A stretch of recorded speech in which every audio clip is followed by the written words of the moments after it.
अस्सलाम वालेकुम फ्रेंड्स, उम्मीद है कि आप सब खैरियत से होंगे। तो फ्रेंड्स, आज मैं आप लोगों को जो रेमेडी बता रही हूँ वो वज़न कम करने और पेट कम करने के लिए बहुत ही ज़्यादा फ़ायदेमंद और ज़बरदस्त रेमेडी है।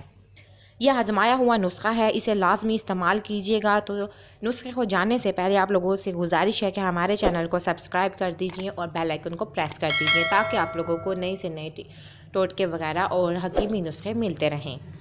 फ्रेंड्स, इसके लिए आप लोगों को 3 चीज़ों की ज़रूरत है, लेकिन सबसे पहले आप लोगों ने 100 ग्राम अलसी के बीज और 100 ग्राम ज़ीरा, इन दोनों को बराबर ले लेना है। आप लोगों ने हल्का सा तवे के ऊपर भून लेना है। जब ये थोड़ा सा आप लोग इसको भून लेते हैं, उसके बाद आप लोगों ने इन दोनों का पाउडर बना लेना है। पाउडर बना लेने के बाद आप लोगों ने इसमें 50 ग्राम अदरक का पाउडर शामिल कर देना है। इनको अच्छी तरीके से मिक्स कर लेना है। आप लोगों ने रोज़ाना निहार मुँह 1 कप गर्म पानी लेना है, उसमें 1 चम्मच इसका पाउडर डालकर शामिल कर लेना है। मिक्स करने के बाद आप लोग उस पानी को पी लीजिएगा।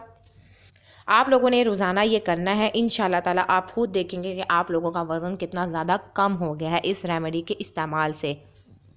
डाइट आप लोगों ने लाजमी करनी है। वीडियो पसंद आती है तो लाइक एंड शेयर लाजमी कीजिए। Thank you for watching my video.